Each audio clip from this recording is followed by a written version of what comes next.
नमस्कार दोस्तों, मैं आनंद कौशल परफेक्शन आईएएस के खास कार्यक्रम ऑडियो आर्टिकल में आप सबों का स्वागत करता हूं।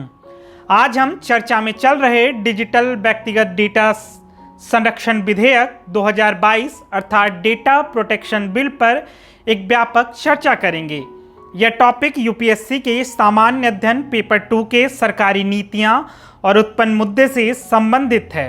आइए अब जानते हैं कि ये चर्चा में क्यों है। भारत सरकार ने नया डेटा सुरक्षा विधेयक का मसौदा तैयार कर लिया है। डिजिटल व्यक्तिगत सूचना संरक्षण विधेयक 2022 के मसौदे को संसद के मॉनसून सत्र में पेश किया जाएगा।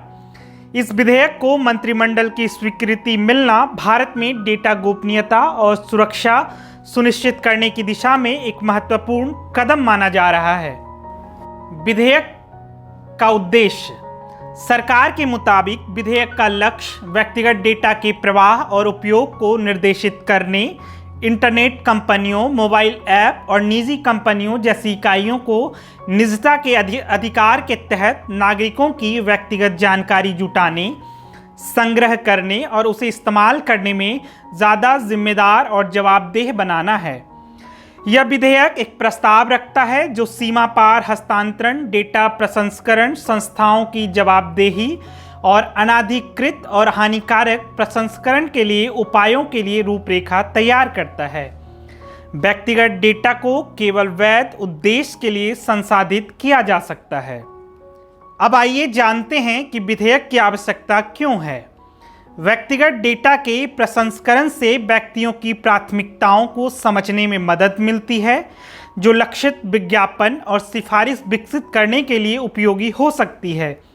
और नियंत्रित प्रसंस्करण से व्यक्तियों की गोपनीयता पर प्रतिकूल प्रभाव पड़ सकता है, जिसे मौलिक अधिकार के रूप में मान्यता दी गई है।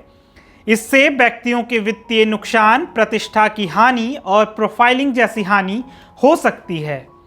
वर्तमान में भारत में डेटा सुरक्षा पर कोई लक्षित कानून नहीं है, इसलिए भारत में डेटा संरक्षण विधेयक की आवश्यकता है। विधेयक की प्रमुख विशेषताओं को जान लेते हैं। यह विधेयक लोगों के निजी डेटा को सुरक्षित रखने के मकसद से लाया जा रहा है। कानून बन जाने के बाद लोगों की निजी डेटा को साझा करने, प्रबंध करने या हटाने का अधिकार होगा। यह भारत के भीतर और बाहर डिजिटल व्यक्तिगत डेटा के प्रसंस्करण को विनियमित करता है। यह डेटा उपयोग के लिए वैध, निष्पक्ष और पारदर्शिता की बात करता है। डेटा न्यूनीकरण, डेटा सटीकता, उपयोग के उद्देश्य, अनाधिकृत प्रसंस्करण, जवाबदेहिता जैसे सिद्धांतों की व्याख्या करता है। विभिन्न आयामों के आधार पर विधेयक की विशेषताओं की बात कर लेते हैं। पहला है डेटा। यह विधेयक भारत के बाहर या भीतर डिजिटल व्यक्तिगत डेटा, चाहे वह ऑनलाइन या ऑफलाइन एकत्र कर डिजिटलीकृत किया गया हो, के प्रसंस्करण पर लागू होगा। व्यक्तिगत डेटा को किसी व्यक्ति के बारे में किसी भी डेटा के रूप में परिभाषित किया जाता है, जो ऐसे डेटा के आधार पर या उसके संबंध में पहचाना जा सकता है। प्रोसेसिंग को एक स्वचालित संचालन या डिजिटल व्यक्तिगत डेटा पर किए गए संचालन के सेट के रूप में परिभाषित किया गया है। इसमें संग्रह, भंडारण, उपभोग और साझाकरण शामिल है। Data principal. एक व्यक्ति जिसका डेटा संसाधित किया जा रहा है या एकत्र किया जा रहा है। बच्चों के मामले में माता पिता या अभिभावक को उनका डेटा प्रिंसिपल माना जाएगा। डेटा न्यासी की बात कर लेते हैं। यह व्यक्तिगत, कंपनी, फर्म, राज्य कुछ भी हो सकता है जो किसी व्यक्ति के व्यक्तिगत डेटा प्रसंस्करण के उद्देश्यों तथा साधनों को लक्षित करता है। इसे डेटा फिडुशियरी भी कहते हैं। अब हम इस विधेयक में सहमति के बारे में बात कर लेते हैं। विधेयक संविधान की 8वीं अनुसूची में शामिल भाषाओं में बुनियादी जानकारी तक पहुंचने में सक्षम होने की बात करता है। व्यक्तियों को उनके डेटा संसाधित करने से पहले सहमति देने की आवश्यकता होती है। व्यक्तियों को डेटा फिडुशियरी से सहमति वापस लेने का भी अधिकार होगा। डेटा को मिटाने और सुधार में मांग करने का अधिकार होगा। डेटा प्रिंसिपल को अपनी मृत्यु और अक्षमता की स्थिति में एक ऐसे व्यक्ति को नामांकित करने का भी अधिकार होगा जो इन अधिकारों का प्रयोग करे। डेटा संरक्षण बोर्ड। केंद्र सरकार data protection board of India की स्थापना करेगा जो असंतोषजनक प्रतिक्रिया के मामले में उपभोक्ता की शिकायत सुन सकता है। प्राथमिक कार्य गैर अनुपालन पर निर्णय लेना है। भारत के बाहर व्यक्तिगत डेटा का हस्तांतरण, इसके बारे में भी जान लेते हैं।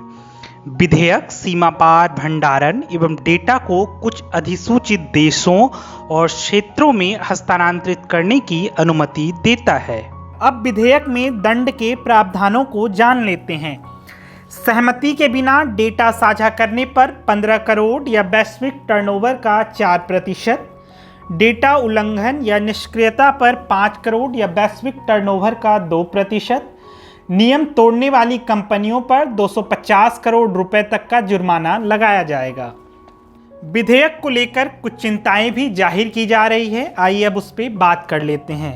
ह्यूमन राइट्स वॉच की दक्षिण एशिया निदेशक मीनाक्षी गांगुली के अनुसार भारत का प्रस्तावित डेटा सुरक्षा कानून राज्य की निगरानी करने की शक्ति को बढ़ाकर बच्चों सहित सभी की निजता और सुरक्षा के मौलिक अधिकारों को नज़रअंदाज करता है।